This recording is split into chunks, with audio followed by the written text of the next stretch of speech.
Iran से जंग के बीच इजरायली सेना की खुफिया यूनिट पर हमले का दावा किया गया। यह दावा लेबनान के चरमपंथी संगठन हिजबुल्लाह के लड़ाकों ने किया।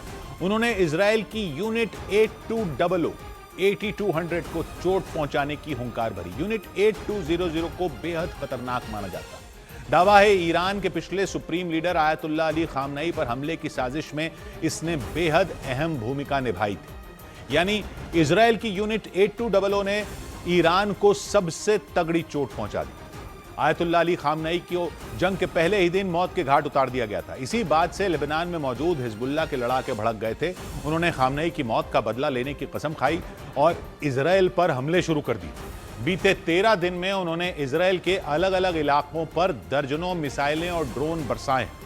इसी बीच उन्होंने इजरायली सेना की सबसे ताकतवर यूनिट 8200 के मुख्यालय पर बारूद बरसाने की बात कही। हिजबुल्लाह का दावा है उसके लड़ाकों ने लेबनान के दक्षिणी हिस्से से एक साथ कई मिसाइलें दागी। ये मिसाइलें इजरायल के तेल अवीव शहर को निशाना बनाकर छोड़ी गईं और दावा है कि उनमें एक मिसाइल वहां यूनिट 8200 के मुख्यालय पर पड़ी। इस हमले में मुख्यालय को भारी नुकसान पहुंचाने का दावा किया गया। हालांकि इजरायल की तरफ से इस पर कोई प्रतिक्रिया सामने नहीं आई, लेकिन चरमपंथी संगठन हिजबुल्लाह ने दो टूक कह दिया कि उसके लड़ाकों ने यूनिट 8200 के मुख्यालय को बुरी तरह दहला दिया। यूनिट 8200 का नाम उस वक्त भी चर्चा में आया था जब लेबनान में एक साथ सैकड़ों पेजरों में धमाके हुए। सितंबर 2024 में तब इजरायल गाजा में हमास से युद्ध लड़ रहा था और लेबनान में हिजबुल्लाह से। इस बीच हिजबुल्लाह के लड़ाकों के पेजर और वॉकी टॉकी अचानक फटने लग गए थे जगह जगह। इस हमले में कई लड़ाकों की मौत हो गई थी। दावा है कि जिन पेजरों में ब्लास्ट हुए थे उनमें इजरायल ने गुपचुप तरीके से बारूद लगा दिया था और बाद में विस्फोट कर दिया था। कहा जाता है यह काम इजरायल की इसी यूनिट 8200 ने किया था। यूनिट 8200 इजरायल की सेना का ही हिस्सा है। उसकी सबसे खतरनाक सीक्रेट मिलिट्री यूनिट बताई जाती है। इसे इजरायल की सेना की सबसे हाईटेक यूनिट कहते हैं क्योंकि इसमें शामिल फौजी तकनीक के जरिए जंग लड़ते हैं। जानकारियों से यह पता चला कि इजरायल को साइबर हमलों से बचाने का काम भी यही यूनिट करती है। इतना ही नहीं, दावा है कि आयतुल्लाह अली खामनई को ठिकाने लगाने का काम भी यूनिट 8200 के जवानों की मदद से ही किया गया था।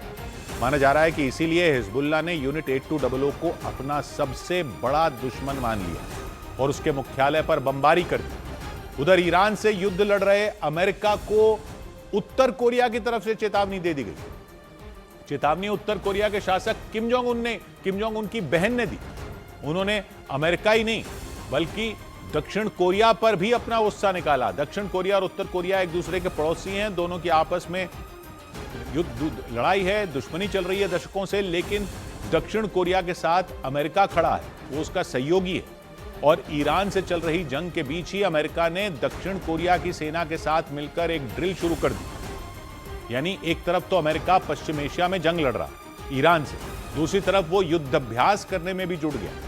हालांकि ये युद्धाभ्यास ईरान की जमीन से बहुत दूर शुरू किया गया। हजारों किलोमीटर दूर दक्षिण कोरिया की धरती पर इस ड्रिल में अमेरिका और दक्षिण कोरिया के सैकड़ों सैनिक शामिल हुए और उन्होंने दुश्मन को मार गिराने का अभ्यास किया। हालांकि ये कोई नई बात नहीं है जब इन दोनों देशों ने एक साथ सैन्य अभ्यास किया। वो पहले भी अपनी सैन्य तैयारियों को परखते रहते हैं, लेकिन अमेरिका और दक्षिण कोरिया के सैन्य अभ्यास को उत्तर कोरिया अपने लिए खतरा बताता रहा है। उसका कहना है कि दक्षिण कोरिया और अमेरिका मिलकर उत्तर कोरिया के खिलाफ जंग की तैयारी कर रहे हैं, उस पर हमला करना चाहते हैं। इसी बीच अमेरिका और दक्षिण कोरिया ने 11 दिन तक चलने वाले साझा युद्धाभ्यास की शुरुआत कर दी। इस पर उत्तर कोरिया गुस्से से आग बबूला हो गया। उत्तर कोरिया के शासक किम जोंग उन की बहन किम यो जोंग बुरी तरह भड़क गई। उन्होंने अमेरिका और दक्षिण कोरिया की ड्रिल की आलोचना की। किम यो जोंग का कहना है कि दुनिया के कई देश पहले ही युद्ध लड़ रहे हैं। इन युद्धों की वजह से दुनिया की सुरक्षा पहले ही खतरे में है। ऐसे में अमेरिका और दक्षिण कोरिया की ड्रिल कोरियाई प्रायद्वीप में भी तनाव बढ़ा सकती है। वहां भी जंग के हालात बन सकते हैं और इसीलिए किम जोंग उन की बहन ने अमेरिका और दक्षिण कोरिया के साझा युद्धाभ्यास का विरोध किया। किम यो जोंग को उत्तर कोरिया में काफी ताकतवर माना जाता है। वो अपने भाई यानी किम जोंग उन के बाद उत्तर कोरिया के सबसे शक्तिशाली चेहरों में गिनी जाती हैं। उन्होंने अमेरिका और दक्षिण कोरिया को चेतावनी दी, साफ कह दिया कि अगर दोनों देशों की ड्रिल से उत्तर कोरिया को जरा भी खतरा हुआ तो जोरदार पलटवार होगा। ऐसा पलटवार जो दुश्मन की कमर तोड़कर रख देगा। यानी उत्तर कोरिया ने एक ही सांस में अपने कट्टर दुश्मन दक्षिण कोरिया के साथ साथ अमेरिका को भी ललकारा। इतना ही नहीं, वो पश्चिम एशिया में छिड़ी जंग के मामले में भी अमेरिका के विरोधी खेमे में खड़ा नजर आया, क्योंकि उत्तर कोरिया ने ईरान में सुप्रीम लीडर की कमान संभालने वाले मुश्तबा खामनई का समर्थन कर दिया। ईरान के पिछले सुप्रीम लीडर आयतुल्ला अली खामनई की जंग के पहले ही दिन मौत हो गई थी। इजराइल और अमेरिका के हवाई हमले में मारे गए थे। आयतुल्ला अली खामनई की मौत के बाद उनके बेटे मुश्तबा खामनई को ईरान का नया सुप्रीम लीडर बनाया गया है। मतलब ईरान की सबसे शक्तिशाली कुर्सी पर उन्हें बैठा दिया गया है, वो भी तब जब डोनाल्ड ट्रंप ने खुलकर इसका विरोध किया था, कई बार चेतावनी दी थी कि ईरान का नया मुखिया उनकी मर्जी के बिना नहीं तय किया जाना चाहिए। मतलब ट्रंप चाहते थे ईरान के नए सुप्रीम लीडर का नाम उनके कहने पर तय किया जाए, लेकिन ईरान ने ऐसा नहीं किया। उसने आयतुल्ला अली खामनई की मौत के 10 दिन बाद नए सुप्रीम लीडर का नाम घोषित कर दिया, वो भी ट्रंप से पूछे बिना ही। मुश्तबा खामनई को ईरान की बागडोर सौंप दी गई। वो आयतुल्ला अली खामनई के बेटे हैं। उनके सुप्रीम लीडर बनने पर डोनाल्ड ट्रंप नाराजगी जता चुके, लेकिन ईरान के इस फैसले का उत्तर कोरिया ने समर्थन कर दिया। उत्तर कोरिया के विदेश मंत्रालय ने कहा, ईरान का नेता कौन होगा ये वहां की जनता तय करेगी, वहां के लोग तय करेंगे। अमेरिका और इजराइल ये तय नहीं कर सकते, क्योंकि सुप्रीम लीडर चुनना ईरान का अंदरूनी मामला है, उसमें दखल देने का अधिकार किसी भी देश को नहीं है। हालांकि उत्तर कोरिया इतने पर नहीं रुका, उसके विदेश मंत्रालय ने ईरान पर अमेरिका और इजराइल के हमलों की भी निंदा की। उसने इस कार्रवाई को गैर कानूनी बताया। आरोप लगाया कि ईरान के खिलाफ युद्ध छेड़कर अमेरिका और इजराइल ने पूरे पश्चिम एशिया को खतरे में डाल दिया। उधर पश्चिम एशिया में जंग को देखते हुए जर्मनी की एक एयरलाइन ने दुबई जाने वाली अपनी सभी फ्लाइटें 28 मार्च तक के लिए कैंसिल कर दी।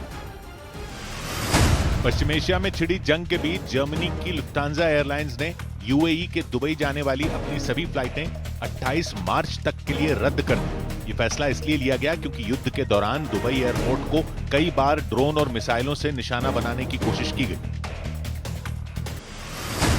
ईरान के साथ बढ़ते तनाव के बीच अमेरिकी सेना ने एक वीडियो जारी कर अपनी तैयारियों के बारे में जानकारी दी। वीडियो में अमेरिकी एयरफोर्स का KC-135 टैंकर विमान हवा में ही नेवी के एक लड़ाकू विमान को रिफ्यूल करता दिखा।